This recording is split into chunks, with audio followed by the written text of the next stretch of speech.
Bueno, pues buenos días a todos, chicos. Vamos a continuar con el tema que hemos iniciado hace poco, que es el de física cuántica. Y para eso vamos a entrar ahora con la eh, invocación.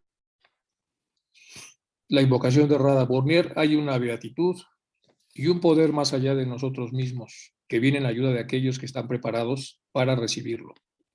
Nos dirigimos respetuosamente hacia aquella beatitud, aquellas grandes fuentes de las cuales emanan incesantemente la fortaleza y la inspiración hacia todos los que estamos resueltos a abandonar el yo personal para desarrollarnos, aprender y compartir fraternalmente y sin reservas. Bien, vamos a continuar con lo que ya habíamos empezado, que es un tema relativamente complejo. Estamos en física cuántica y ya hicimos algún avance sobre la parte teórica de cómo empieza la conferencia de Solovey para que se rompa la inercia de la física clásica y pueda empezar con estos grandes hombres de principios del siglo XIX, la física cuántica. Entonces, esto es un pequeño resumen de lo que ya habíamos visto, que viene de otras obras, dice entre el 25 y 26 del siglo XIX. Varios autores publicaron trabajos independientes que resultaron ser los desarrollos equivalentes a la teoría cuántica completa. Son la mecánica matricial de Heisenberg, si la quieren ustedes revisar en las logias, la mecánica ondulatoria de Schrödinger y el álgebra cuántica de Dirac. Entonces, la mecánica matricial es una formulación de la mecánica cuántica creada por Werner Heisenberg, Max Born y Pascual Jordan en 1925. La mecánica matricial, es decir, a base de matrices, fue la primera implementación matemática completa de la mecánica cuántica. Extiende el modelo de Bohr, que ya habíamos visto cómo se desarrolló, al describir cómo ocurren los saltos cuánticos. Lo realiza interpretando las propiedades físicas de las partículas como matrices que evolucionan en el tiempo. Es equivalente a la formulación ondulatoria planteada por Schrödinger, que es la que vamos a ver en el siguiente cuadro azul, y es la base de la notación bracket de Paul Dirac para la formulación ondulatoria. En la práctica cae pronto en el desuso al aparecer la formulación de Schrödinger. Nos pasamos a la segunda obra importante, la ecuación de Schrödinger, que también ya la vimos. Se desarrolla por el físico austriaco Erwin Schrödinger en 1925. Describe la evolución temporal de una partícula subatómica masiva de naturaleza ondulatoria y no relativa. Es decir, la evolución temporal en el tiempo de una partícula subatómica masiva de naturaleza ondulatoria y no relativa. Es de importancia central en la teoría mecánica cuántica, donde representa para las partículas microscópicas un papel análogo a la segunda ley de Newton en la mecánica clásica. Las partículas microscópicas incluyen las partículas elementales, tales como electrones, así como sistemas de partículas tales como núcleos atómicos. Bueno, es lo que dice Schrödinger. Hay aquí algunas cosas que vamos a ver más adelante con más detalle. Y luego tenemos la ecuación de Dirac, formuló originalmente para describir el electrón. Las referencias se harán respecto a los electrones, aunque actualmente la ecuación se aplica a otros tipos de partículas elementales con un spin de cuarto de vuelta o de media vuelta, como los quarks. Una ecuación modificada de Dirac puede emplearse para describir de forma aproximadamente a los protones y a los neutrones, formados ambos por partículas más pequeñas llamadas quarks. Por este hecho, los protones y neutrones no se les da la consideración de partículas elementales. Todo eso, este es un resumen de lo que ya se vio en la sesión pasada acerca de estas tres grandes obras, y ahora vamos hacia adelante de estas obras clásicas que ya habíamos revisado también. Algo importante que podemos ver en la literatura es la paradoja que se llama la paradox EPR, que es por Einstein, Podolsky y Rosen. ¿Se acuerdan que habíamos visto también que era la naturaleza cuantitativa de las superposiciones cuánticas, en las que un sistema cuántico como un átomo o un fotón puede existir como una combinación de múltiples estados correspondientes a diferentes resultados posibles? Esto es muy importante. Puede existir como una combinación de múltiples estados correspondientes, lo vamos a estar analizando más adelante, en diferentes resultados posibles. La teoría predominante llamada interpretación de Copenhague dice que un sistema cuántico permanece en superposición hasta que interactúa con el mundo externo o es observado por él. Es decir, todas las opciones que se han trabajado están superpuestas hasta que el observador elige una. Cuando esto sucede, la superposición colapsa en uno o en varios de los posibles estados previamente definidos. Entonces, Para un pensador que no sabe un resultado, se abre un abanico de posibilidades y todas son existentes. Al decir que son existentes, que utilizan algún porcentaje de masa. Cuando finalmente el pensador elige dentro de ese abanico a una de ellas, las demás entonces colapsan, por lo menos es lo que se pensaba en aquel entonces. Esto ya lo habíamos visto también, tenemos ya el famoso dilema del gato, y a diferencia del campo electromagnético, la función de onda no corresponde a una realidad física. La función de onda no corresponde con una realidad física porque no hay partícula, solo hay onda.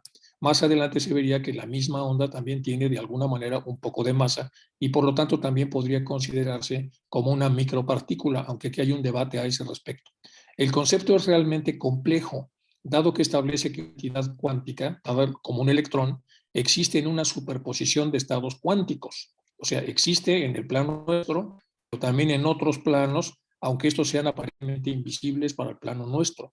Cada uno de ellos con una probabilidad de ocurrencia determinada a través de la función de onda correspondiente. ¿Cuál es la probabilidad de ocurrencia determinada? La probabilidad de ocurrencia determinada en la física clásica sería lineal. En la física cuántica no es necesariamente lineal. Lo vamos a ver más tarde cómo se descubren los procesos asimétricos. En los procesos asimétricos se ve que en la física cuántica, por ejemplo, un círculo en donde toda la superposición de puntos va hacia el sentido del círculo, la línea se sale del círculo, es decir, se produce una asimetría y eso es lo que define mucho de lo que pasa en los estados paralelos de la física cuántica. Bueno, todo esto ya más o menos lo vimos dentro del entorno de lo complejo que es un poco estudiarlo y verlo. Esto es nada más un repaso de la sesión anterior. Esta slide es nuevo. Dice, somos conscientes de los efectos de los actos, pero muy poco conscientes de los efectos de lo que se dice, pero sobre todo de lo que se piensa. Es una de las grandes conclusiones que podemos hacer de esto. Lo pensado y lo que se piensa. Primero hay un pensamiento reflexivo creativo o reflexivo analítico, cualquiera de los dos. Cada posibilidad imaginada genera esferas o planos, sobre todo si no estamos en contacto con la solución del problema. Los planos aparentemente se agregan al estado vibracional correspondiente. Dependiendo de lo que hayamos pensado, estas esferas que hemos creado a través del pensamiento se agregan a los estados concomitantes. Es decir, ya hay estados vibracionales que van a ser como en donde van a ser agregados estos pensamientos. Al agregarse se incrementa el nivel de estos estados vibracionales. Al incrementarse ese nivel, se incrementará su fuerza de atracción. Los pensamientos más focalizados son los de emociones intensas como odio, amor, convicción máxima, conscientes de la energía que se proyecta, conscientes del punto hacia el cual se dirige, etc. Bueno, ¿por qué? Porque la energía ni se crea ni se destruye, solamente se transforma, entonces se toman agregados de la energía y se agregan sobre diferentes estados vibracionales dentro de este continuo espíritu-materia. El acto esto es lo más visible que tenemos en la realidad y es para donde funciona muy bien la física clásica. Lo que se hace tiene un espacio determinado, genera movimientos que afectarán a los participantes. Es decir, cada vez que nosotros entramos en un acto, al final del acto, lo que vamos a hacer es repartir movimientos, repartir energía, repartir potencias, pero todo es como muy visible. Es visible cómo se inicia, es visible cómo termina, es visible cómo se reparte la energía, etcétera, etcétera. Es decir, todo acto tiene un origen, un sentido, una dirección y un fin y causará consecuencias. Seguimos con lo que ya habíamos visto acá, la paradoja de la mecánica cuántica que plantea Schrödinger según la interpretación de los muchos mundos, en donde dice que aquí se ponen las condiciones del gato, se cierra la caja y en cuanto se cierra la caja cada quien empieza a especular y cada especulación que se hace por parte de los pensadores va a generar entonces espacios vibracionales que van a ir a parar necesariamente a estos sistemas ya preexistentes. Bueno, siguiendo la interpretación de Copenhague, en el momento en el que abramos la caja, la sola acción de observar modificará todo. Y el estado del sistema tal que ahora observamos un gato vivo o un gato muerto. Ese colapso de la función de onda es irreversible e inevitable en un proceso de medida y depende de la propiedad observada. En una aproximación pragmática al problema que considera el colapso como una realidad física, sin justificarlo, el postulado cuarto de la mecánica cuántica expresa matemáticamente cómo evoluciona un estado cuántico tras un proceso irreversible de medida. En la interpretación de los muchos mundos, de Many Worlds, formulada por Ebert en 1957, eso ya es muy posterior a esto, el proceso de medida supone una ramificación de la evolución temporal de la función de onda. Tenemos aquí la función de onda. Acuérdense que vieron que que las señales no eran lineales, eran ondulatorias. Después que habría una superposición de opciones abiertas en abanico, y después estamos que esas ramificaciones se terminan cuando el observador elige como respuesta uno solo de los elementos dentro del abanico. En ese momento entonces hay un colapso de las otras posibilidades. Entonces es lo que está diciendo aquí en el 57 Everett. El proceso de medida supone una ramificación en la evolución temporal de la función de onda. La función de onda entonces se divide. El gato está vivo y muerto a la vez, pero en ramas diferentes del universo, solamente como posibilidades. Ambas son reales en ese estatus, pero incapaces de interactuar entre sí debido a la descoherencia cuántica. En la interpretación del colapso objetivo, la superposición de estados se destruye aunque no se produzca observación. Entonces, cuando se hace una interpretación del colapso objetivo, se destruyen las opciones. Difiriendo las teorías, ¿en qué magnitud física es la que provoca la destrucción? ¿Es por tiempo, gravitación, temperatura, términos no lineales o lo que sea? Esta destrucción es la que evita que las ramas aparezcan en la teoría de los muchos mundos. La palabra objetivo procede de que en esta interpretación, tanto en función de onda como en colapso de la misma, son reales, es decir, existen, tienen existencia propia. Esto ya lo habíamos visto también, la evolución y la maduración de la conciencia. Este es el hombre ingenuo. Este hombre continuamente está aportando cosas en este estado vibracional. Luego está el hombre maduro, que interpreta en ese estado vibracional, y el hombre al final de la vida, que puede ser un hombre satisfecho o un hombre frustrado, en cuyo caso también interpretará con sus pensamientos o agregará espacios a esos estados vibracionales. Luego el momentum, el momento apropiado para actuar o para pensar o para discernir o para definir la realidad, se hace en el momento de la madurez y no antes ni después. El momento de la madurez es fundamental y es muy importante. Déjenme verificar aquí para que no se esté bajando el internet. Entonces, estos son los temas vibracionales y se dan, el espacio de oportunidad es en el espacio de madurez, es donde se toma la decisión, pero a partir de esa decisión, hablando otra vez de la superposición de mundos paralelos, desplazamos desde el huevo hasta lo que el huevo se va a convertir en caso de que existan las condiciones apropiadas y llegamos, como este pintor está pintando, lo que el huevo es en potencia, es decir, la fabricación de esta ave. Entonces, la superposición de mundos que hablan de las mejores opciones para el desarrollo en la ley de evolución, normalmente entonces las partículas complejas, es decir, los seres vivos o los seres existentes, estos tienen entonces un desarrollo a través de los muchos sistemas paralelos hasta llegar a su máxima expresión, protegidos de alguna manera por esta ley de evolución. En el caso de los seres humanos pensantes, esto puede alterarse a través del propio pensamiento, como es lo que están postulando estos investigadores. El análisis de los dilemas y el esclarecimiento de las opciones ya afecta cuánticamente, pues se engendran las secuencias paralelas independientemente de que se manifiesten o no. En otras palabras, el análisis que se hace de las posibilidades de que las cosas puedan o no ocurrir está generando entonces un sistema paralelo muy complejo. Para un investigador que está a punto de descubrir algo que no ha sido descubierto, esto es muy útil. Pero para una persona, un pesimista que piensa normalmente mal acerca de las cosas, esto es terriblemente inútil y hasta peligroso. Entonces, la interpretación relacional rechaza la interpretación objetiva de un sistema y propone en cambio que los estados del sistema son estados de relación entre el observador y el sistema. Esta es la famosa interpretación relacional. Distintos observadores, por tanto, describirán un mismo sistema mediante distintas funciones de onda, es decir, van a tener sus propios pensamientos y todos van a ser diferentes. Antes de abrir la caja, el gato tiene información sobre el estado del dispositivo, pero el experimentador no tiene esa información sobre lo que ha ocurrido dentro de la caja. Por eso es que abre todas las opciones.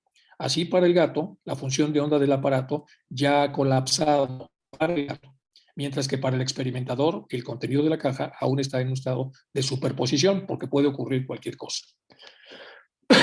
Solamente cuando la caja abre y ambos observadores tienen la misma información sobre lo que ha pasado, las dos descripciones del sistema se colapsan. En el momento en el que todos ven en qué terminó el tema y el asunto, es que se colapsan las otras opciones en el mismo resultado. La interpretación asambleística o estadística interpreta la función de onda como una combinación estadística de múltiples sistemas idénticos. La superposición es una abstracción matemática que describe este conjunto de sistemas idénticos como teoría de conjuntos. Pero cuando observamos un sistema individual o el sistema ganador o el sistema real que es vivificado y de alguna manera comprobado por los medios físicos, los demás colapsan.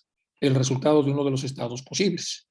Sin embargo, esta interpretación es incapaz de explicar los fenómenos experimentales asociados a partículas individuales, por lo menos hasta la fecha. Y luego vamos a pasarnos ahora un poco a la teosofía. En el famoso volumen 3 que se publica en 1897 de la Doctrina Secreta, y que es sumamente amplio, y en donde aparecen un montón de esquemas, de los últimos esquemas que HPB compartió con sus alumnos y que recoge Annie Besant para hacer esta publicación. Aparecen un montón de imágenes, entre ellas esta, que ya hemos pasado mucho, y de esta nosotros desprendimos esta otra para poder entender un poco lo que aquí se decía. Y bueno, vamos a revisar, vamos a empezar a como a interpolar este tipo de descubrimientos de los físicos cuánticos con las cosas que se nos dicen en este volumen tardío. Entonces tenemos la estructura interior del ser humano, pues la tenemos acá, la ciencia todavía no llega un poco a especular o a profundizar más específicamente sobre esto. Y bueno, el sueño y la reencarnación son dos ejemplos de renovación, aquí se está hablando entonces de renovación, y vamos a mezclarlo con esto. ¿Qué es la renovación? La renovación es la corrección de los modelos de superposición de posibilidades, cuando el ser humano, a través de su inmadurez para dar el ancho en relación a lo que es la ley de evolución clásica, normalmente hace desviaciones que quedan por debajo de esa posibilidad, con lo cual requiere un proceso de renovación en los que paulatinamente sus opciones abiertas en abanico se parecen y se acercan cada vez más a las que la propia ley de evolución propone. Esto es una especulación, pero podemos hacerla en relación a lo que estamos viendo, por lo menos a cómo lo explican los cuánticos. Y esto podemos verlo así. Tenemos entonces un primer estado vibracional que sería Kamamanasparana, en donde están entonces estas estructuras en interacción. El Antakarana tiene un punto de debilidad y de contacto con el mana superior y vibra mayoritariamente en esta zona. Después de varias encarnaciones tenemos un punto vibracional que va de Kama Manas a Manas, y entonces vemos que el Manas inferior ahora se ha acercado a través del Antakarana, y entonces al Mana superior, que sigue obviamente aquí funcionando y atrayendo hacia arriba al buscador y al que está perpetuamente encarnando.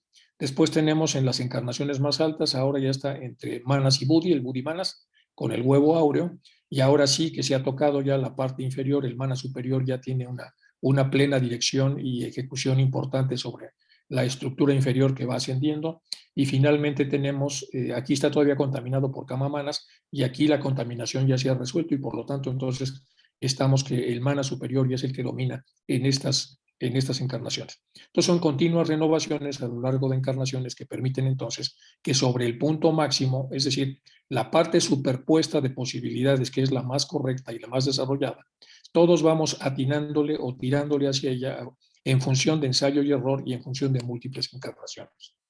Aquí tenemos este esquema que habla más o menos de lo mismo. Aquí está la famosa paradoja del gato, y entonces distintos observadores, por tanto, describieron el mismo sistema mediante distintas funciones de onda.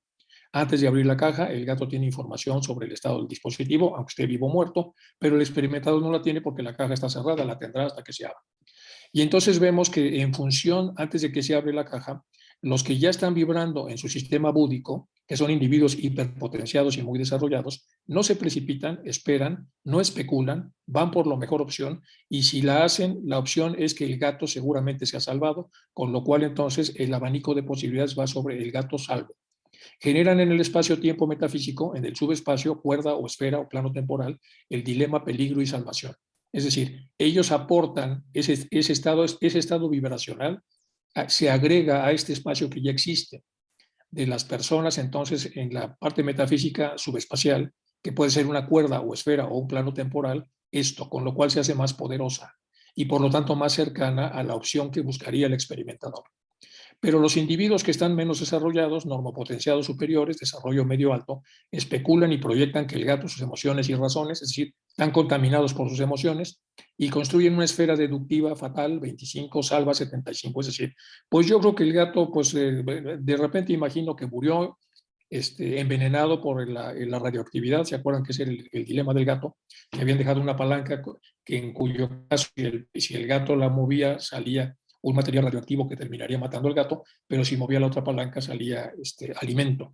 Entonces estos especulan que, pues, que hay una posibilidad y entonces hacen en la superposición de opciones, juegan con esto y se agregan un poco a la parte superior y un poco a la parte inferior. Y luego los individuos normopotenciados menores, entonces personajes un poco más primitivos, especulan y proyectan que el gato, el fatalismo, seguro se murió, ya lo mató el investigador, etcétera, etcétera. Y luego los individuos todavía más, los hipopotenciados poco desarrollados, entonces abonan en su abanico, todas las opciones son a los estados vibracionales muy bajos. La superposición es una abstracción matemática que describe este conjunto de sistemas idénticos, es decir, estas teorías de conjuntos que se agregan al conjunto mayor, que es el estado vibracional preexistente. Observamos un sistema individual, el resultado de uno de los estados posibles. Se afecta la luz astral, el resultado de las especulaciones, pues se han creado esferas inexistentes en el plano físico, pero existentes en lo metafísico, en donde podrán predominar las conclusiones de los hipopotenciados, dependiendo de la masa y de la cantidad de gentes que estén involucradas con esto. Los hiperpotenciados hacen esfuerzos por limpiar a través de la meditación analítica, donde por concentración mental se incrementarán las opciones metafísicas del final feliz en relación a las intenciones de los experimentadores, de la suerte del gato. Es decir, los hiperpotenciados tienen que hacer un trabajo enorme para poder compensar los estados vibracionales a los cuales se les ha agregado valor, hechos por la mayor parte de los individuos, que en el sistema piramidal son la mayoría.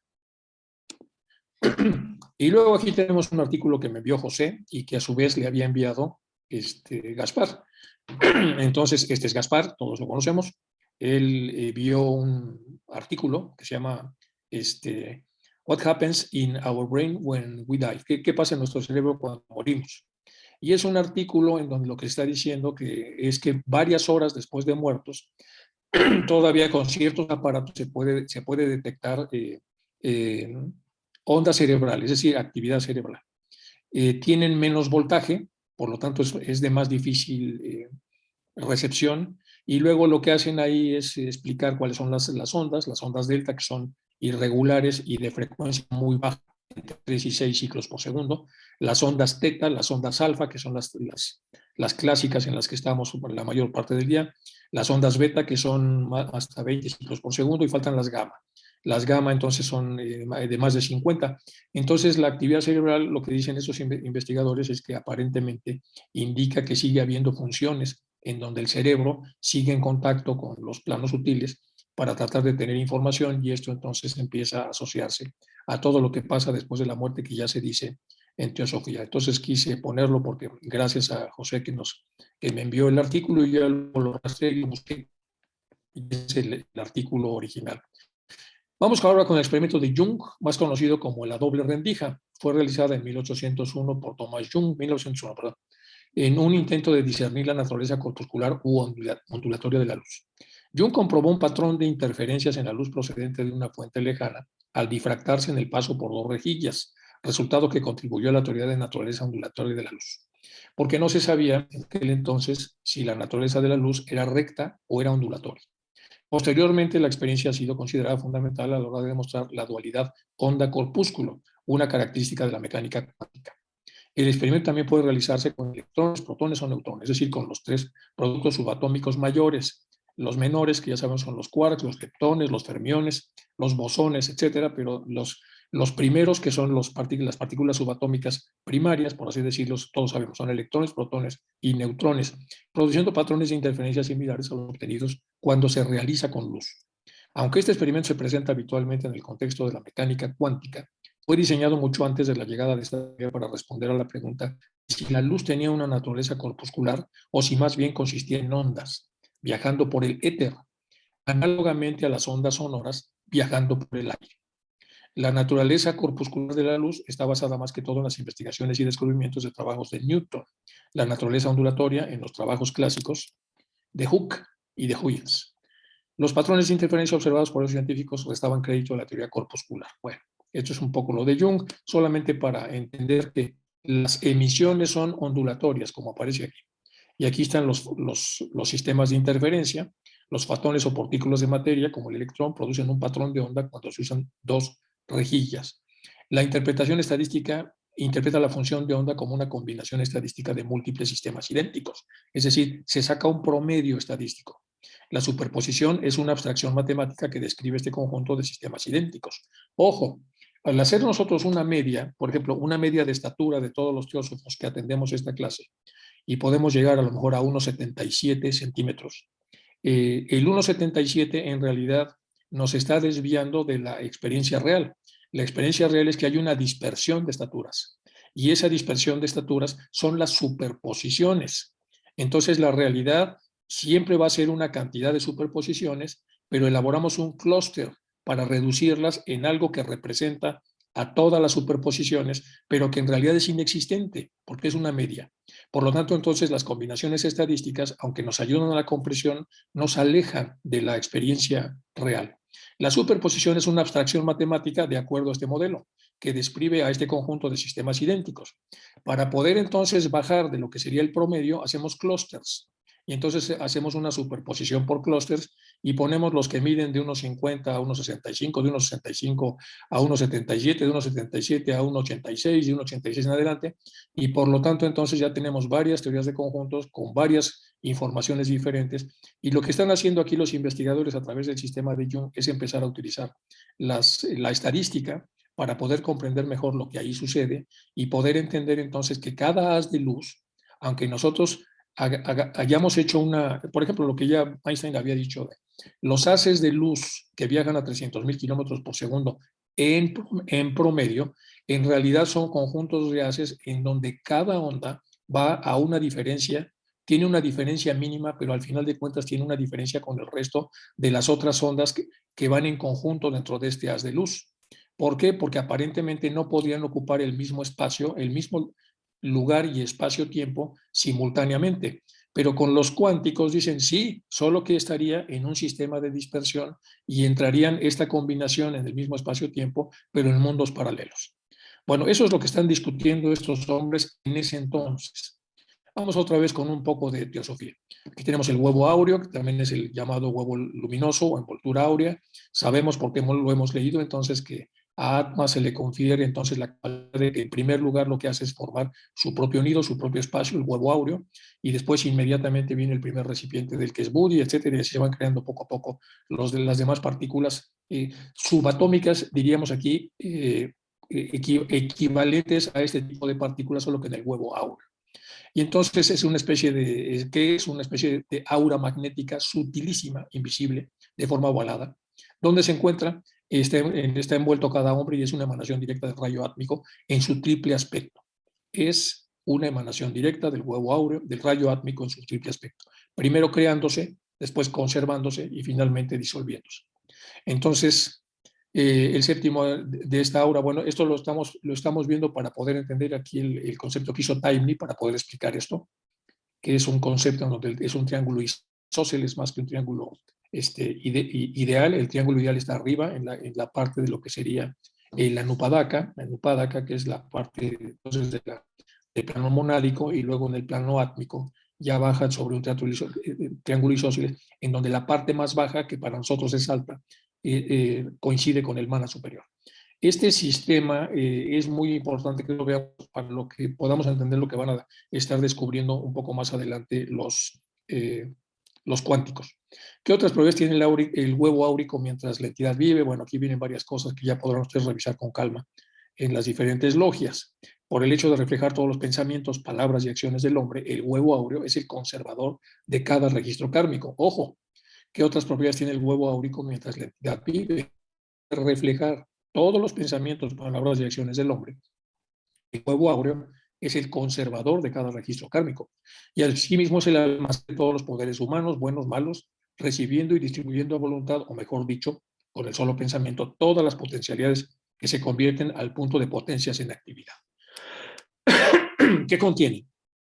El huevo áureo contiene al hombre divino y al hombre físico y está directamente relacionado con ambos. Esta aura es el espejo en el cual los sensitivos y clarividentes perciben al verdadero hombre y lo ven tal como es, no como parece. Tiene otros nombres, sí, su trauma, hilo argentino, se encarna desde el principio hasta el fin del Manvantara, recogiendo el aroma espiritual de cada personalidad, etc. Entonces, todo este sistema es un poco para entender lo que estos hombres van a empezar a discurrir. Entonces, van a empezar a hablar de la mente, Y este esquema ya lo habíamos visto antes, pero entonces lo que estamos viendo aquí es la superposición de posibilidades asociadas a los diferentes escalones que llevan hacia la mente superior, y la mente superior, que de acuerdo a los colores que HPV nos dio, en la parte búdica es amarillo y en la parte de la mente superior hacia abajo es azul. Sabemos entonces que tenemos el Ahamkara. Primero se nos da la mente, de la mente surge inmediatamente después el Ahamkara, que ya lo revisamos, después surge el pensador, y el pensador tiene estas opciones. Esto podemos decir que es la superposición tanto hacia abajo como hacia arriba. Y en esta superposición que a veces observamos en los sueños de los pacientes que atendemos, empezamos a tratar de ver cómo son los estados vibracionales de los diferentes aspectos que el paciente presenta. Y entonces, aquí ya nos había comentado que los grandes sueños son los que vienen de aquí, y los otros sueños que tienen que ver con aspectos y con o mental afflictions que dicen los budistas del ego inferior, que también son útiles para la vida vigílica, pero son una distracción para la parte superior, vienen en esta zona. Bueno, entonces, esta es la parte superposicional de las opciones antes de que el pensador elija alguna de ellas. Aquí tenemos entonces las tendencias, hábitos y condicionamientos que van obviamente a presionar al buscador para que tire en un lado o tiren del otro. Entonces, todo lo que se haga aquí, como lo acabamos de leer, entonces es observado y anotado por los lípicas. Bueno, los estados potenciales se convierten en posibles de acuerdo con la teoría de superposición de Jung. Entonces, un estado potencial, que es un estado que podría llegar a ocurrir, se convierte en posible y después se convierte en probable de acuerdo a la teoría de superposición de Jung, en función del promedio o escándalo. Entonces, una potencial es que potencialmente podemos hacer cualquier cosa todos. Sin embargo, si los acontecimientos caminan en cierta dirección por lo que pensamos, o lo que hacemos, o lo que decimos, poco a poco pasamos de la potencialidad a la probabilidad. Y si pasamos a la probabilidad, ya va a haber como una tendencia a caer, o sea, va a ser muy difícil para la voluntad hacer una reconducción del sistema. Respecto, bueno, a los achontes, vamos a seguir aquí con los factores siguientes. Entonces, ¿qué es lo que hace que todo esto ocurra? Pues, por supuesto, la energía. La energía, entonces, el vehículo de la corriente eléctrica es el éter, tiene su propio vehículo y es el éter. El éter es no solo intermolecular, sino también es interatómico. Y entre molécula y molécula circula el éter como la atmósfera entre las más anchurosas calles de una ciudad moderna. Esto es de un artículo de la revista de Theosophist del año 1901. Comprendiendo esto, comprendemos que el doble etéreo es por excelencia el vehículo del principio vital y el campo de acción de todas las fuerzas dinámicas. Esto es para que todo se mueva, vamos a necesitar energía. La energía entonces va a ser distribuida y administrada por el doble etérico, pero a su vez este la va a recibir de prana, y a esto se le va a llamar principio vital. Se ve con claridad que lo que perturba y lo que enferma y lo que sana es únicamente el doble etéreo, cuyas menores sensaciones son transmitidas a su envoltura de materia grosera, que las manifiesta por los síntomas objetivos que nuestros sentidos perciben, encajando aquí perfectamente la teoría de Hahnemann, que hemos comprobado. Bueno, todo esto va a ser importante ahora para ver cómo el pensamiento opera. Bueno, para poder hacerlo vamos a tener que seguir una regla de tres, y la vamos a usar en la tabla, es la famosa tabla esmeralda, la piedra verde que representa la primera materia de la obra, como manto verde de Mercurio, o león de Paracelso, la Venus hermafrodita de Nereo, ¿se acuerdan? Es donde viene toda la sabiduría hermética. Y de esto lo que nos interesa es lo que está arriba, es como lo que está abajo, son las alas colocadas en los pies de Mercurio y las que están sobre su cabeza, el alimento que Vulcano le administró e hizo nacer a las primeras.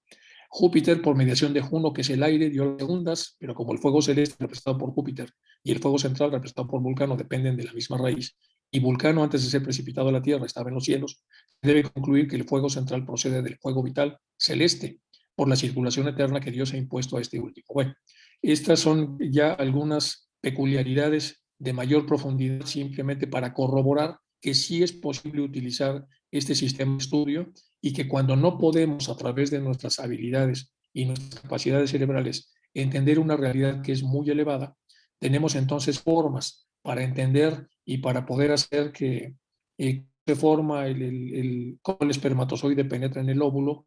Entonces podemos hacer una inferencia para suponer que en los mundos sutiles y en los mundos superiores pueda ocurrir algo similar.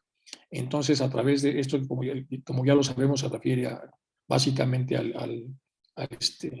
al poder tener el conocimiento que necesitamos. Esto ya lo había yo pasado antes, son los diálogos intrauterinos, son dos bebés que son mellizos, que están ahí metidos en el útero y están hablando uno de mayor madurez con el otro y están haciendo esta regla de tres. Es decir, están especulando a través de su propia reflexión, están tratando de hacer alguna especulación de cómo funciona esto. Se trata del diálogo de dos bebés gemelos que esperan en el seno de su mamá el día del nacimiento. Ellos están antes del alumbramiento. El alumbramiento es la salida de la placenta, están antes de que nazcan. Hay un ingenioso debate que es en el que nos hacemos ante la eternidad. Helo aquí. En el vientre de una madre había dos bebés, uno preguntó al otro, ¿tú crees en la vida después del parto? El otro respondió, claro que sí, tiene que haber algo después del parto. Tal vez estemos aquí para prepararnos para lo que vendrá más tarde. Dice este bebé filósofo más maduro que el otro. Tonterías, dice el primero, no hay nada después del parto. ¿Qué clase de vida sería esa? El segundo dice, no lo sé, pero habrá más luz que aquí. Tal vez podamos caminar con nuestras propias piernas y comer con nuestras bocas. Tal vez tendremos otros sentidos que no podemos entender ahora. El primero contestó, eso es absurdo, caminar es imposible y comer con la boca, ridículo. El cordón umbilical es el que nos nutre y nos da todo lo demás que necesitamos. El cordón umbilical es demasiado corto, la vida después del parto es imposible. El segundo insistió, bueno, yo pienso que hay algo tal vez diferente de lo que hay aquí en la Tierra, tal vez no necesitemos este tubo físico. El primero contestó, tonterías, además de haber realmente vida después del parto, ¿por qué nadie jamás ha regresado? El parto es el fin de la vida, es el posparto, no hay nada más allá del oscuro, tú sales por ese hoyo, por ese orificio, y ahí se acabó todo. Bueno, yo no lo sé, dice el segundo, pero con seguridad vamos a encontrarnos con una mamá. Ella nos cuidará. Y el primero respondió, mamá, ¿tú realmente crees en mamá? Es ridículo. Si mamá existe, ¿en dónde está ella ahora? El segundo dice, ella está alrededor nuestro, arriba, abajo y por todas partes. Estamos cercados por ella. Ella nosotros somos. En ella vivimos. Sin ella este mundo no sería y no podría existir. Dice el primero, bueno, yo no puedo verla, entonces es lógico que ella no exista. El segundo le responde, a veces cuando tú estás en silencio, si te concentras y realmente escuchas, tú podrás percibir su presencia y escuchar su voz amorosa y probablemente hasta el latido de su propio corazón. Es una alegoría muy bonita, ya la he presentado otras veces, pero es otra vez para hacer una reflexión del que es capaz, a través de inferencias bien direccionadas, utilizando la regla de tres que nos dice la verdad hermética, poder sacar estas conclusiones. Entonces tenemos varias opciones de pensamiento: pureza máxima, pureza altísima, pureza alta, pureza baja, mitad, impureza baja, impureza alta, impureza altísima y máxima. Y tenemos siempre este abanico cuando nosotros estamos analizando alguna situación. Cuando estamos en un estado fraterno, incluso los errores de los hermanos pueden verse con pureza máxima, altísima y pureza alta. Pero cuando estamos nosotros conflictuados, pues normalmente vamos a vibrar en estas tesituras y vamos a agregar el producto de esa vibración a las vibraciones que ya existen más allá de nosotros, es decir, que son concomitantes. Entonces, la pureza máxima, pienso que aquella persona que no me agrada, que le vaya súper bien, que adquiera una vida cómoda, que el cielo le otorga oportunidades, que aproveche su trabajo y que experimente una felicidad razonable. Después, pienso que aquella persona que no me agrada, que le vaya bien, que adquiera una vivienda media, aunque cómoda, que el cielo le otorga algunas oportunidades y aproveche algunas, y que con su trabajo experimente algún bienestar razonable. Ya no le va a ir tan bien como esta, pero bien. Si ya está a la mitad, pienso que aquella persona que no me agrada, le vaya a regular, que adquiere una vivienda pobre, cómoda, y el cielo que le ha negado oportunidades, si decide buscarlas en su trabajo, que pueda experimentar algún bienestar, pero limitado. Si empiezo a vibrar más bajo, pienso que aquella persona que no me agrada, le vaya mal, viva en una vivienda pobre, pagando un alquiler alto, poco cómoda, que el cielo le ha negado oportunidades, que no tenga trabajo y que no llegue a fin de mes y experimente un malestar continuo. Y si todavía me voy hasta abajo, pienso que aquella persona que no me agrada le vaya muy, muy mal, que vive en una vivienda pobre, pagando un alquiler alto, que no tenga trabajo, que no llegue a fin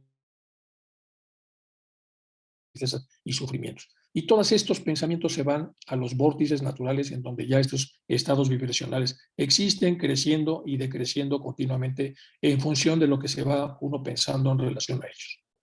Bueno, esto es en lo que hay que ver, qué hacer, qué esperar, cómo generar buenos pensamientos que sean capaces de producir esferas que atraigan a los buscadores y limpien la luz astral. Bueno, pues eso es lo que estamos de mezclar en los dos sistemas.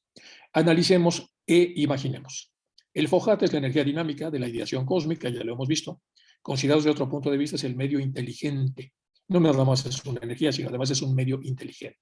Es una potencia directriz de toda manifestación.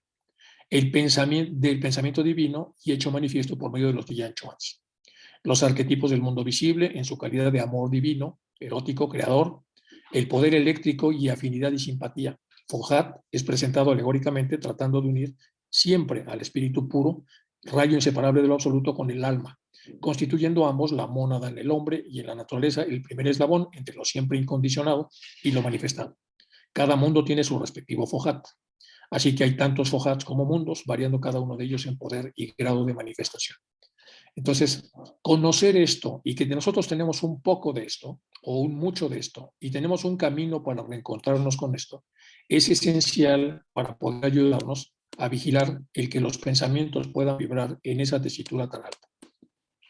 Entonces, fojarse en la energía dinámica de la ideación cósmica también es un medio inteligente de potencia directriz de toda manifestación para crear cosas saludablemente sutiles.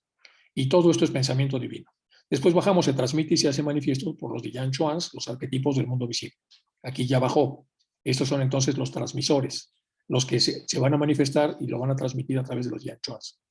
Es puente en su calidad de amor divino, Eros, el poder eléctrico de afinidad y simpatía. Ojo, poder eléctrico de afinidad y simpatía para poder construir estados de hermandad, estados de fraternidad. Fohat es presentado alegóricamente tratando de unir al espíritu puro, el rayo inseparable de lo absoluto. Constituyen la mónada humana y en la naturaleza el primer eslabón entre lo siempre incondicionado y manifestado. Y lo último, hay tantos Fohats como mundos, variando cada uno de ellos en poder y grado de manifestación, por lo mismo que ya hemos visto con los cuánticos, que tiene que ver con los estados de vibración. Bueno, a causa desde que desde un principio todas las escrituras sencientes se han confundido la verdad y abrazaron el error, vino la existencia para su bien oculto un conocimiento llamado Alaya Viñaña. Ahora, ¿por qué estamos viendo esto? Para poder pensar bien, para poder pensar saludablemente, para tener los esquemas que nos ayuden a ver los peligros de pensar mal, los beneficios de pensar bien, para nosotros y para todos.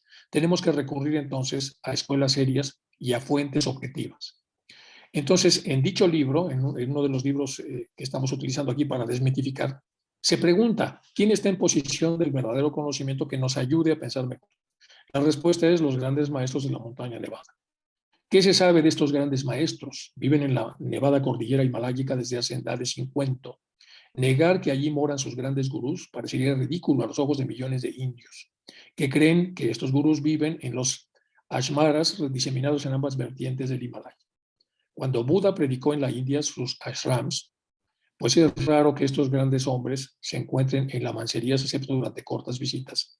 Estaban en los puntos que ocupan ahora, y esto ocurría aún antes de que los mismos brahmines viniesen del Asia Central para establecerse en el Valle del Indo. Y anteriormente, y más de una divija ario de histórico nombre y fama aprendió de ellos, lo que culminó más tarde con las principales escuelas filosóficas. La mayor parte de estos maestros eran ascetas y brahmanes arios. Ningún estudiante, a menos que esté muy adelantado, obtendrá provecho de lectura de las obras exotéricas, pues necesitan la clave del significado, que solo pueden proporcionarlo los comentarios de estos ascetas.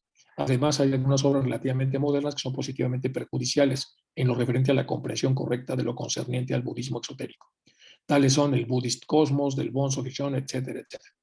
Estos procesos de mistificación nos hacen a nosotros reflexionar en la enorme importancia que tenemos para poder compartir el conocimiento que se nos ha dado con las generaciones jóvenes antes de que estas generaciones empiecen a explorar cosas que son medias verdades o que tienen medias tintas en relación a estas grandes verdades y entonces puedan distorsionar un poco el sentido lógico de lo que ellos estudian. Además, muchos de estos estudiantes jóvenes que ya ven los principios de la física cuántica desde la educación secundaria, entonces ya tienen criterios para poder atraer o no atraer las cosas que aparentemente comulguen o no comulguen con este tipo de sabiduría. Por lo tanto, entonces tenemos otra vez a las riendas como mentes y aquí las posibilidades. Pasiones potenciadas en la mente, pasiones parcialmente controladas por la mente, porque aquí ya se está controlando Kama, mente inferior potenciada y mente superior incipiente, luego una mente superior ya muy desarrollada, con lo cual se va disminuyendo mucho la mente inferior que está siendo controlada, y finalmente llegamos a Buddhimanas, y este camino que lleva montones de encarnaciones tiene mucho que ver con lo que ya habíamos nosotros comentado respecto a las mentes como riendas. Bueno, los tres desarrollos considerados como una teoría cuántica completa producirán los mismos resultados por caminos diferentes. Regresamos a la física cuántica.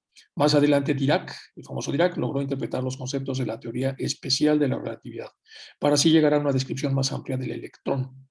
En estos trabajos, la solución matemática de sus ecuaciones llevaba a la conclusión de la necesidad de existencia de una nueva partícula de iguales características que el electrón, pero con carga positiva.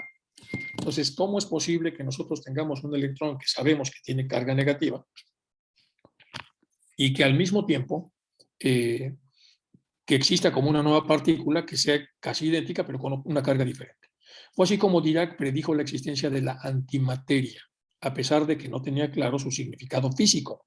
Finalmente, en 1962, Carl Anderson, que es este que está aquí, descubre el positrón o antielectrón, confirmando los resultados teóricos de Dirac. Y esto pudiera interpretarse como el primer gran paso que conecta o relaciona la teoría cuántica con el plano antimateria. Ojo, vamos a analizar esto en relación a lo que hemos visto ya de los cuánticos. Si se produce una superposición de estados probables para que un científico descubra la antimateria, pero Dirac, por un proceso de desgaste cognitivo y por un exceso de apegos propios de su propia profesión como científico, ha llegado al límite, entonces tiene que venir un relevo. El relevo vuelve a utilizar estos caminos que ya se abrieron y que están superpuestos y que aparecen como posibilidades. Y estas posibilidades que han sido abiertas, entonces, son tocadas ahora por un relevo, que es Carl Anderson, y toca lo que ya Dirac no pudo tocar, y entonces descubre y bautiza a esto que buscaba Dirac, con lo que Dirac mismo ya había generado como una posibilidad. Ahora esta posibilidad se genera como una realidad, y esto lo hace Carl Anderson trabajando él sobre la antimateria. Entonces Dirac hizo teoría cuántica en el plano antimateria, en el cual contiene grandes enigmas a resolver, por el cual las grandes corrientes de pensamiento filosófico y algunos seguidores de la física cuántica mantienen constante interrelación en busca de soluciones o la consecución de pasos que conduzcan a la posible solución de estos enigmas. Aquí lo que pasa con Anderson, y a partir de Anderson, es que ya los físicos cuánticos empiezan a buscar a los filósofos y también a los psicólogos, como vamos a ver un poco más adelante, para poder entonces desentrañar lo que la física anterior ya se había separado mucho de la filosofía, porque no era necesaria la filosofía para explicar todo lo que la física clásica decía. Ahora necesita nuevamente entrar a las corrientes de pensamiento que puedan ayudarnos a entender esto. Sabemos que el concepto antimateria en la cuántica no es el mismo concepto antimateria comúnmente aceptado en el plano espiritual. Es decir, desde el punto de vista cuántico, la antimateria está definida por la antipartícula y no está ligada o interpretada respecto a ningún estado de conciencia inmaterial. Es necesario trabajar en la construcción de una gran descripción matemática que permita avanzar en la interpretación de las partículas cuánticas y de su antipartícula. Ojo, aquí van a pasar cosas. Vamos a hablar más adelante de Wolfgang,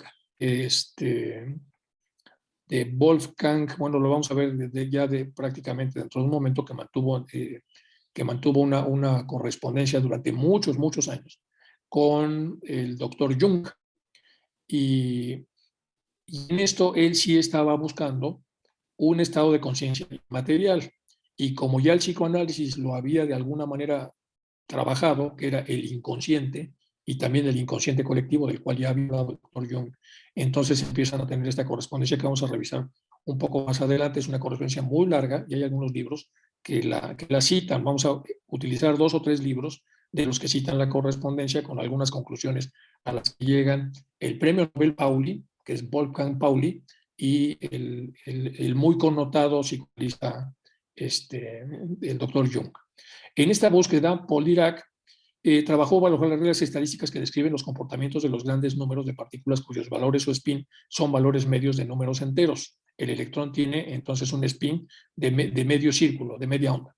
Fueron llevados a cabo investigaciones similares en forma independiente por el físico Fermi, de donde vienen los fermiones, vienen en honor a Fermi. Bueno, de este lado, ¿qué es el spin? Porque hemos hablado mucho de spin. Spin quiere decir giro, girar. Es una propiedad física de las partículas elementales por el cual tienen un momento angular intrínseco de valor físico. El spin fue introducido en el 25 por Ralph Kronig, independientemente por George Onblock y Samuel Goldschmidt. En la otra propiedad intrínseca de las partículas elementales es la carga eléctrica. Primero es que tienen spin y tienen carga eléctrica. Si bien la teoría cuántica de la época no pudo explicar algunas propiedades de los espectros atómicos, los físicos Gunsmith y Underloop descubrieron que añadiendo un número cuántico adicional, el número cuántico del spin, es decir, del círculo, se lograba dar una explicación más completa de los espectros atómicos. Esto pasó también en la radiofrecuencia, porque en la radiofrecuencia lo que era entonces una longitud de onda normal, por ejemplo, vamos a poner una longitud de onda de 10 metros, se encontró entonces que los famosos osciladores clásicos podían, además de oscilar en la longitud natural, podían entonces moverse en 360 grados, es decir, girar como los espines, porque con eso entonces multiplicamos por 360 la longitud de onda temporoespacial. Es decir, tenemos entonces una frecuencia de AM normal, vamos a poner 88 MHz, y en esos 88 MHz, si ponemos un single sideband, empezamos entonces a modificarlo y a moverlo y tenemos 360 posibilidades adicionales dentro del mismo punto fijo de recepción, lo cual sería similar a esta teoría de superposiciones. Entonces, en el plano de la física, perdón, de la fisicoquímica, aparece exactamente lo mismo. Y entonces aquí apenas se está construyendo la posibilidad de entender este tipo de cosas. Y es lo mismo, estamos pensando, elegimos un tema de pensar, un tema de pensamiento que es un tema lineal, y empezamos sobre ese mismo tema a girar en una gran cantidad de elementos, 360, pero cada uno de los grados de esos 360 tiene a su vez otro punto de refracción enorme, con lo cual eso nos permite ir hacia la profundización de las teorías que tratamos nosotros de comprender. Bueno, aquí está Einstein, probablemente el primero en darse cuenta de la importancia del saber que las nociones básicas y las leyes de la naturaleza, a pesar de estar bien establecidas, eran válidas solo dentro de los límites de la observación y que no necesariamente seguirían siendo válidas fuera de esos límites. Para las personas de la antigüedad, la Tierra era plana, pero no para Magallanes o para los astronautas. Las nociones físicas básicas del espacio-tiempo-movimiento estaban bien establecidas y sujetas al sentido común, hasta que la ciencia avanzó más allá de los confines en los que trabajaban los científicos del pasado. Aquí ya cambiamos de libro y estamos empezando a ver entonces cómo la física cuántica empieza a desentrañar cosas para tratar de entenderlas hasta donde sea razonablemente posible. Entonces dice más adelante hasta dónde llegó la mecánica clásica y luego cómo empiezan ya todas las teorías de las micropartículas, las altas velocidades de las partículas, todos los descubrimientos de Heisenberg con la mecánica clásica, atacando la noción clásica de trayectoria de un cuerpo en movimiento, etcétera, etcétera, etcétera. Dentro de los grandes físicos de la época, uno que opinaba Einstein que era el mejor físico que entendía su teoría de la relatividad, era David Bohm, que vamos a entender más adelante, que se hizo muy amigo a través de una sincronicidad, hablando otra vez en términos jungianos, de la esposa. La esposa de David Bohm leyó un libro de Krishnamurti, se sintió sumamente atraída por él, lo comentó con el esposo leyó el libro, buscaron a Krishnamurti, se hizo una enorme amistad de la cual existen una gran cantidad de videos, de películas en donde los dos están debatiendo temas muy importantes. Estos hechos, Capra de la Universidad de California, por interpretación intuitiva, metafísica, mística, de la esencia de la naturaleza anteriormente, y en la misma línea, Bohr, al exponer el constructor atómico y por ello nombrado caballero, elige como escudo del blasón del esquema del yin yang. Bohr es nombrado caballero y automáticamente elige al yin yang, con lo cual estamos viendo cómo se empieza a reorganizar los físicos cuánticos con la filosofía y la psicología. La cuántica establece que las partículas elementales constituyentes del átomo no son elementos esencialmente reales, dada su impresión existencial. Se pueden comportar como partículas en un momento dado y como ondas en el siguiente. Eso está muy conocido, ha sido sumamente explicado y publicado. O en el anterior, como existiera en un espacio y un tiempo que no corresponde, o sea, en un espacio-tiempo que no reconoce al presente. Es decir, en nuestro plano físico, volviendo otra vez a las ondas de radiofrecuencia, estamos nosotros en 88.8 MHz, y entonces todo lo que pase en las secuencias del single sideband pueden ser insistentes para un receptor que es demasiado rudimentario, que es nuestro cerebro, pero para un receptor que fuera más sofisticado, es decir, que a través del desarrollo personal pudiéramos activar la percepción astral y la percepción de otros planos, sí que podríamos ver entonces estas representaciones en donde el cerebro ya no tiene capacidad de percibirlas. Bueno, entonces el presente solo es reconocido como una necesidad y una arbitrariedad de la observación humana. Es muy importante resaltar, bajo este contexto, está refiriendo a la existencia del tiempo. No obstante, contradictoriamente, las partículas elementales y las ondas exigen su derecho de ser fundamento de la materia. Bueno, aquí están algunos postulados que propone la física cuántica. En el mundo de las certezas, donde el movimiento es natural, pues lo controlamos por el espacio recorrido o por el tiempo o la velocidad, el tiempo y la energía empleada, etcétera. Entonces, en el plano físico es relativamente fácil medir esto.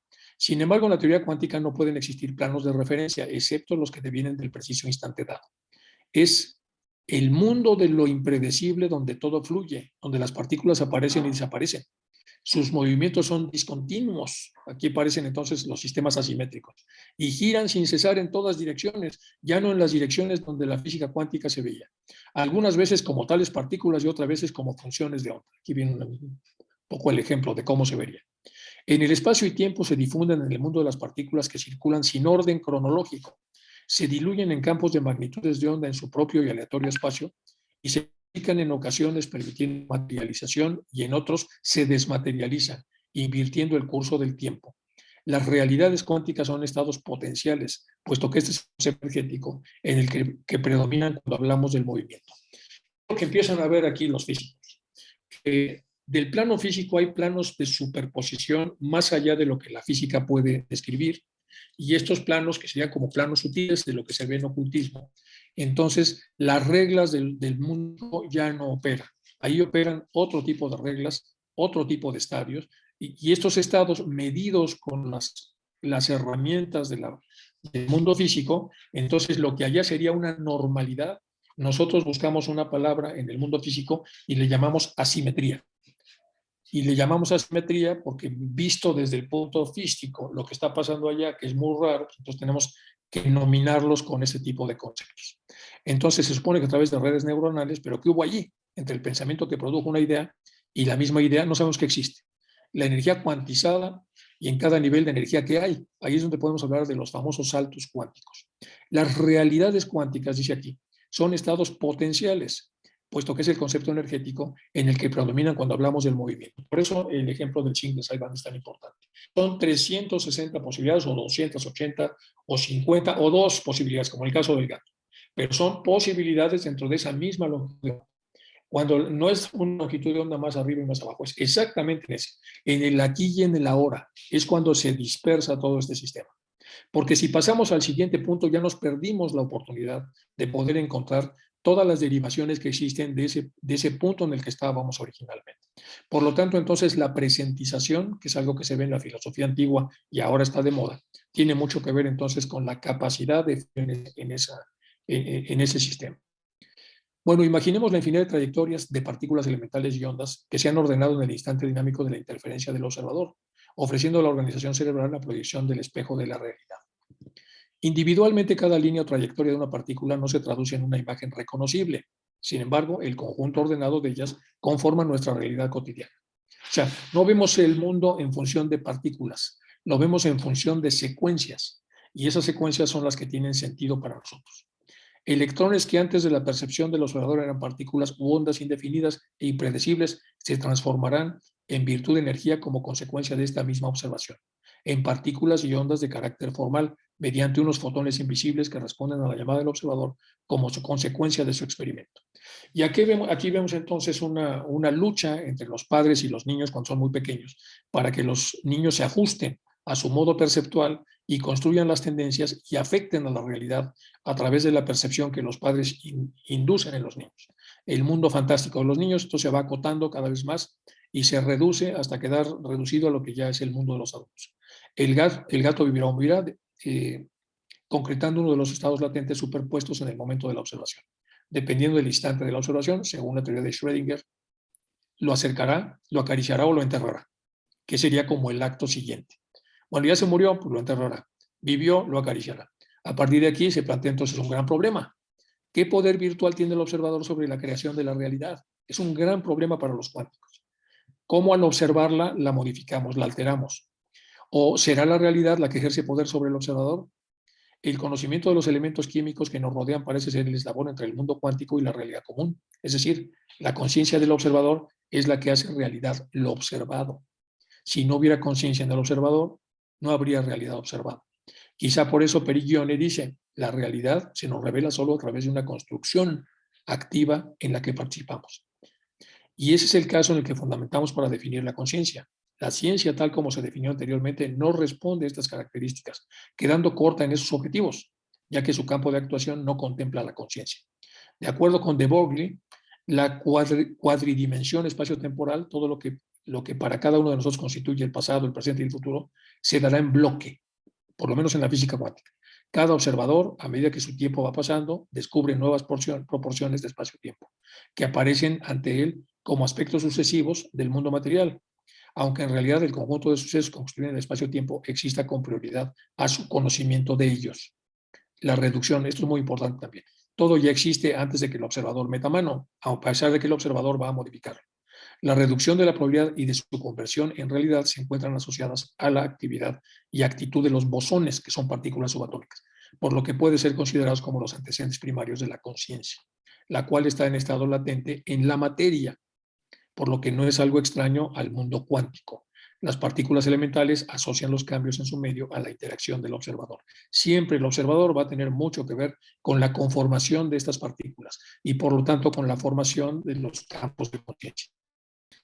Bueno, aquí hay dos palabras sánscritas que hablan de dos y dos, por dualidades y oposición, en contraste, par de contrarios y de opuestos. Es la susceptibilidad al placer y al dolor, la lucha de las sensaciones, sentimientos o pasiones, la ilusión nacida de las simpatías y antipatías, atracciones y repulsiones, es el famoso sistema 2 y 2 que aparece en el Bhagavad Gita. Entonces tenemos placer y displacer y estos a su vez se van subdividiendo. Entonces la primera conciencia va a ser dual como producto de la dualidad en la que vivimos, pero al final el ascenso en todo esto nos va a llevar al placer-displacer como un hermafrodita, es decir, como algo en donde las dos condiciones están unidas, que es lo que refleja muy bien la imagen.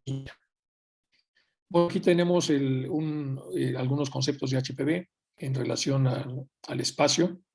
El espacio siempre ha sido, es y será, hablando otra vez de este continuo cuántico en bloque, es la eterna causa de todo, es decir, en lo mayor y en lo menor, en la experiencia humana, la deidad comprensible cuyas invisibles vestiduras son la mística raíz de toda materia y universo. Entonces, si nosotros pudiéramos tratar de bucear un poco en cada una de estas trozos de los párrafos, el espacio siempre ha sido, es y será, es un bloque cuántico, y si nosotros podemos tratar de imaginarlo, no a través del movimiento lineal de la física clásica, sino a través del movimiento ondulatorio, y tratamos de empezar a ver esto como en ese mismo punto espacio-temporal hay muchos puntos de superposición, y empezamos a ver cada uno de esos puntos sin que se haya movido el espacio-temporal hacia adelante, ese es un tema muy complicado. Y encontraríamos entonces que es muy complejo para una mente poder hacer esa operación. Bueno, entonces la deidad incomprensible, la deidad incomprensible, cuyas invisibles vestiduras son la mística raíz de toda la materia y del universo. Es la única cosa eterna que podemos fácilmente imaginar, inmóvil en su abstracción y no influida por la presencia ni por la ausencia en él de un universo objetivo. Carece de dimensiones en todos los sentidos y es existente por sí misma. El espacio y aquello en que está contenido son coetáneos, eternos, infinitos o sin dimensiones. Ambos constituyen la única excelsa realidad y son origen de todo cuanto existe. Otra vez, esta es una expresión en los lenguajes que utilizamos los humanos de aquello que es superhumano y muy difícil de imaginar. Y más abajo ponemos, según las enseñanzas esotéricas, el espacio y el tiempo son una sola cosa. Son innominados porque son incognoscibles. Aquello que solo puede ser percibido por sus 7 rayos. Bueno, eso es doctrina secreta.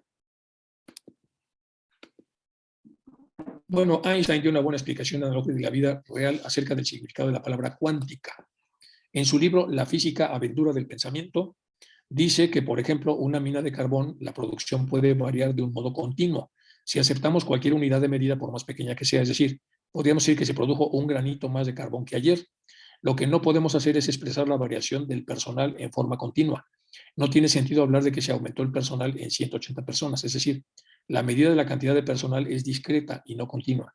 Otro ejemplo, la suma de dinero solo puede variar de saltos, discontinuamente. La unidad mínima para el dinero es el centavo. Decimos entonces que ciertas magnitudes cambian de una manera continua y otras de manera discontinua o discreta, o sea, por cantidades elementales o pasos que no pueden reducirse indefinidamente. A estos pasos mínimos individuales se los llama cuantos elementales de materia. A estos pasos mínimos e indivisibles se les llama cuantos elementales de materia de la magnitud en cuestión, como por ejemplo, quantum de energía o quantum de luz. Es evidente que al aumentar la precisión de cómo se realiza la medida de cualquier tipo de magnitud, unidades que se consideraban indivisibles dejen de serlo y adopten un valor aún menor. Vamos a explicar esto con mucho más detalle, pero lo está poniendo él en ese libro que vamos a revisar. Vamos a presentar todo el libro de esta. Entonces, bueno, vamos a entrar ahora a las conversaciones entonces entre Wolfgang Pauli y Carl Jung. Entonces, Wolfgang, que fue el posteriormente premio Nobel, buscó a Jung para tratar, bueno, primero para que le interpretara sueños, y las conversaciones y la correspondencia aparecen en este libro. Y entre otras cosas, entre los dos descubrieron la sincronicidad, porque la sincronicidad tiene muchos aspectos de la física cuántica y algunos aspectos del inconsciente, pero el puro inconsciente no hubiera sido suficiente para poder generar este concepto. Y quizá tampoco el modelo cuántico hubiera sido suficiente también para generar. Por eso entonces aquí están dos humanistas, dos grandes mentes, exploran los paralelos del espacio-tiempo y de lo psíquico. Entonces aparecen en este libro y lo vamos a revisar. Aquí está, era mucho mayor Jung que Pauli, cuando tiene la correspondencia, y entonces colaboraciones cuánticas, física cuántica y psicoanálisis junguiano, y vamos a utilizar el libro de Paul Harper de sincronicidad para poder hacer una revisión de lo que aquí dice. Un destacado físico cuántico, Pauli Wolfgang, que casualmente tenía sueños complejos, o sea, soñaba, fue un hallazgo extraordinario. Aunque ya no era un paciente, Pauli mantendría una correspondencia con Jung hasta casi el final de la vida de Jung, incluso compartiendo sus sueños. Continuarían especulando juntos sobre su significado y conexiones con los arquetipos, que le llamaban mucho la atención a Pauli, con una mente matemática brillante dedicada a desentrañar preguntas más profundas de la física teórica. No sorprende que muchos de los sueños de Pauli tuvieran elementos geométricos y símbolos abstractos. A menudo incluían arreglos simétricos de círculos, líneas que Jung interpretaba a la luz de su noción de arquetipos. A medida que la física matemática alimentaba las visiones de Pauli, que Jung conectó con el simbolismo antiguo, los dos pensadores terminaron tejiendo profundas conexiones metafóricas entre los dos reinos. Esto es poco conocido y lo vamos a explorar con cuidado porque es muy bonito. Pauli le escribió a Jung contándole un sueño que tuvo sobre un congreso de física con muchos participantes. Ojo, Pauli es una de las mentes más brillantes, es un premio Nobel, es un físico cuántico muy connotado, y Jung, ¿qué se puede decir? Es lo mismo. Entonces, los dos mentes se juntan tratando de buscar algo en común, y entonces Pauli le escribió a Jung contándole el sueño que tuvo en un congreso de física. El sueño tenía numerosas imágenes que representaban ejemplos de físicos de polarización, separación de una cosa o de dos opuestos, incluidos dipolos eléctricos, arreglos equilibrados de cargas positivas y negativas, y la división de líneas espectrales atómicas dentro de un campo magnético aplicado. O sea, una locura de sueño para Jung.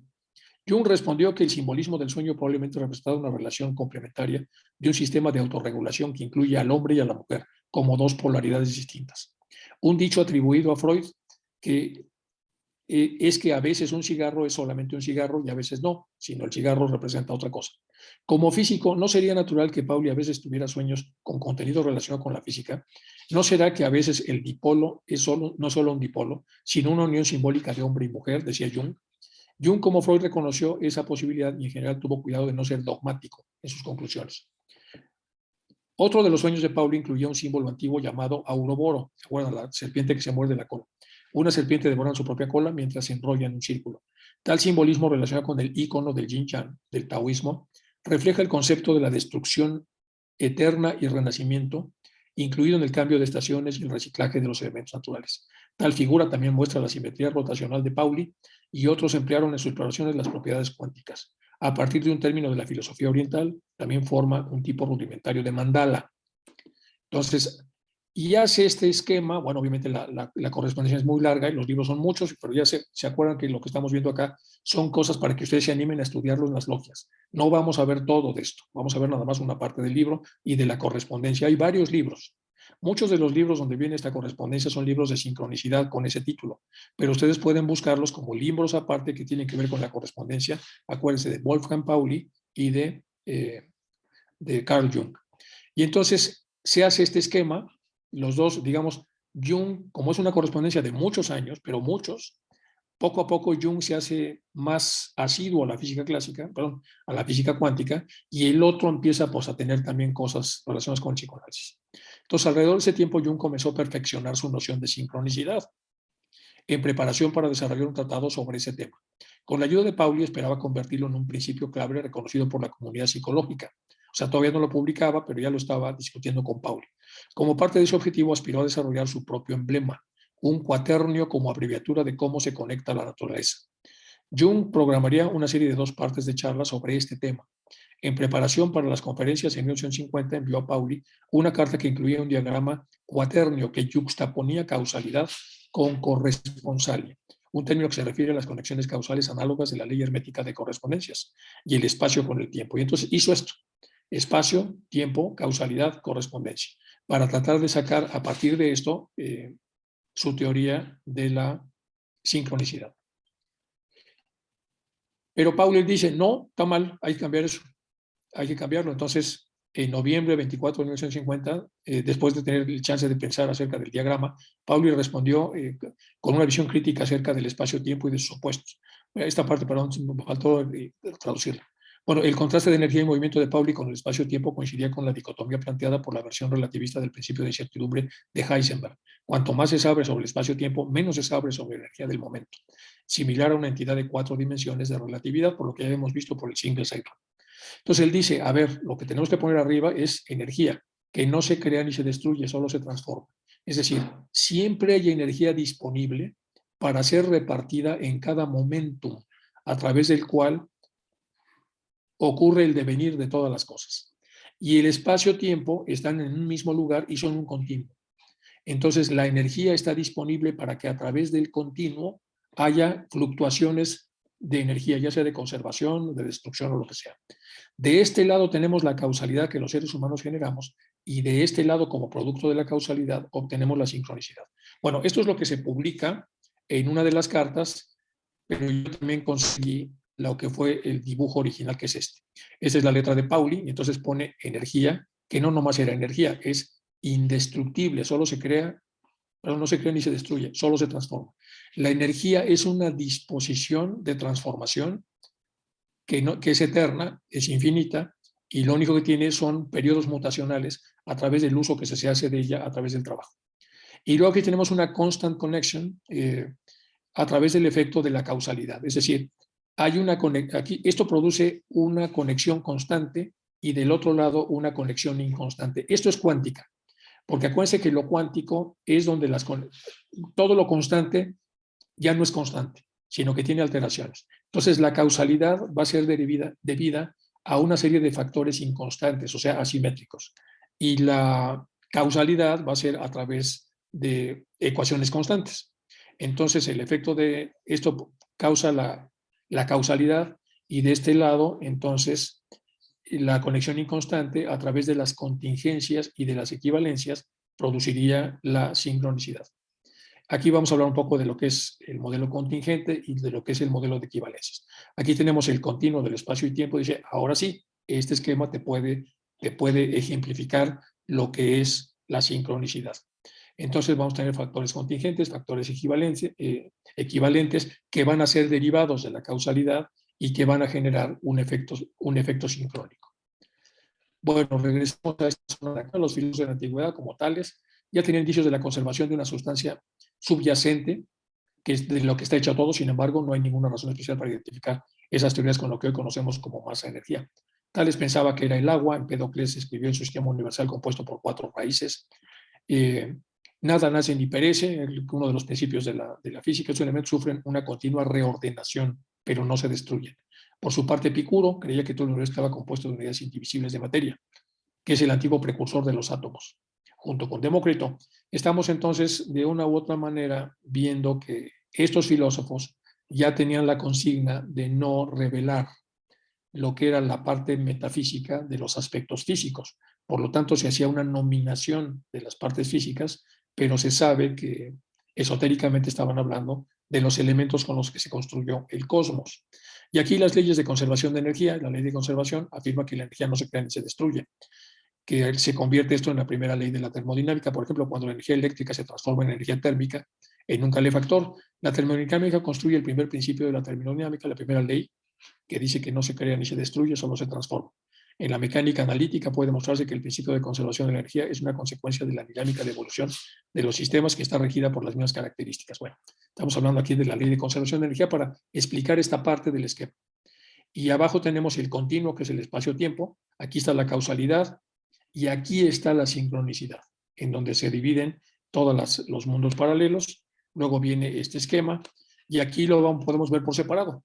Tenemos el segmento A, en donde la energía que no se crea ni se destruye, solo se transforma, está en relación con conexiones constantes a través del efecto de las causas, es decir, cuando el ser humano, a través de la enorme dispersión de posibilidades, genera causas con sus decisiones. Aquí tenemos el segmento C, donde esta persona que está tomando decisiones va a utilizar en su planificación el continuo de espacio-tiempo para ver en qué momentos va a hacer las cosas que quiere hacer la persona. Del otro lado tenemos entonces la parte de que la energía no se crea ni se destruye, solamente se transforma. Y aquí tenemos entonces la conexión inconstante a través de las contingencias y equivalencias relacionadas con la indestructibilidad de la energía y de este lado relacionadas con el continuo espacio-tiempo. Con lo cual tenemos 4 unidades de análisis para ver entonces cómo construyó este sistema. A partir de ese sistema, entonces Jung ya publica los hallazgos relacionados con la sincronicidad, que es un término complejo, pero muy bien deducido a través de 2 mentes muy brillantes.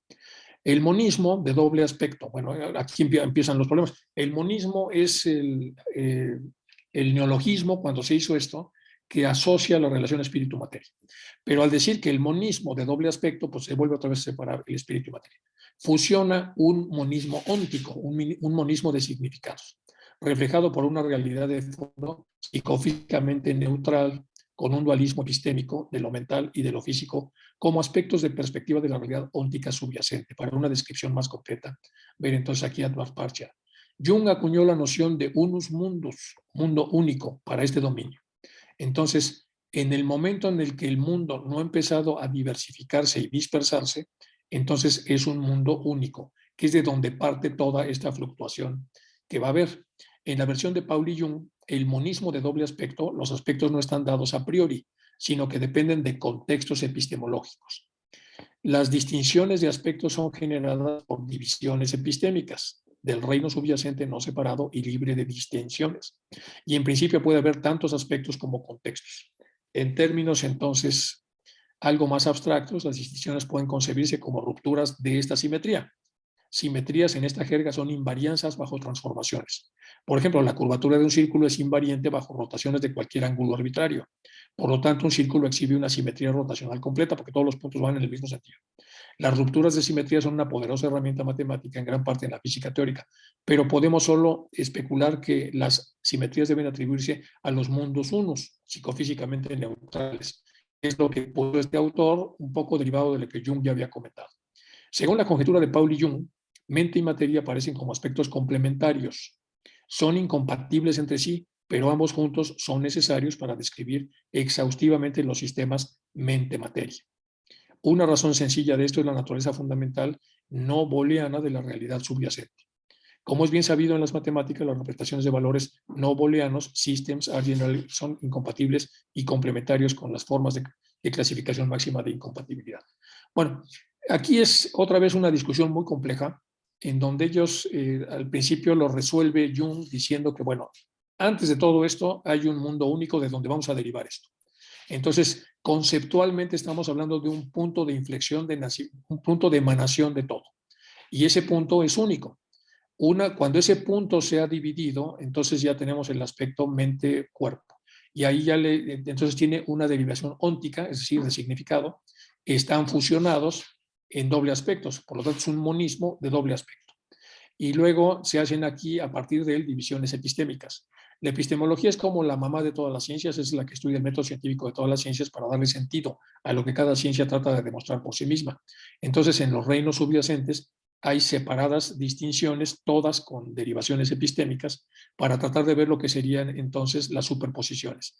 Y a partir de las superposiciones ya se generan entonces modelos matemáticos de herramientas de probabilidad para poder llegar a las conclusiones que son útiles para el modus operandi de los seres humanos en el contexto en el que cada quien vive. Entonces, el dual aspect monism according to the Pauli Jung conjetura, y aquí está este fulano del que estamos hablando aquí, que está citando todo esto, ya muy tardíamente, estamos hablando ya de este siglo y de hace muy pocos años. Entonces, concebir la distinción mente-materia en términos de una división epistémica, en realidad psicofísicamente neutral implica correlaciones psicofísicas entre mente y materia, como una consecuencia directa y genérica. Pauli y Jung discutieron extensamente las correlaciones psicofísicas en su correspondencia entre junio del 49 y febrero del 51, cuando Jung redactó su artículo sobre sincronicidad para el libro que publicó junto con Pauli. En forma resumida, dos o más aparentemente accidentales, pero no necesariamente, los eventos simultáneos se denominan sincrónicos si se cumplen determinadas condiciones. Bueno, aquí hay mucho texto todavía de este tema, hasta ver las alternativas de cómo funcionan lo que estos dos autores predijeron. Y luego vamos a ir a un espacio pequeño de la ciencia y la doctrina secreta contrastadas. Y vamos a ver un trocito muy pequeño de las máscaras de la ciencia. Y luego esta famosa obra del volumen 3 de la doctrina secreta de 1897. Este es un reprint que como saben es toda una obra donde se recopilan gran parte de las cosas que HPV no pudo publicar, pero que corresponden a los montones de diagramas que hizo con sus alumnos. Vamos a revisar algunos de ellos. En parte de lo que dice de las vibraciones moleculares, hay un autor que no le ha hecho justicia a los norteamericanos, un autor de Filadelfia, que habla de las vibraciones moleculares, que es Keeley, y que es mencionado en esta obra, y este autor que es Crookes, que es hablando de la materia radiante, también lo vamos a revisar con un poco de cuidado y vamos a ver algunos de los esquemas que aparecen en esta obra. Todo eso lo vamos a ver la próxima sesión. Por lo pronto nos vamos a quedar entonces a la mitad de este modelo que es el modelo de Pauling. Entonces voy a dejar de compartir pantalla para que podamos pasar a algunas preguntas si es que tienen ustedes alguna inquietud, alguna adición, alguna observación a lo que hemos visto el día de hoy. Bueno, si son tan amables de dejar de... Ya está abierto.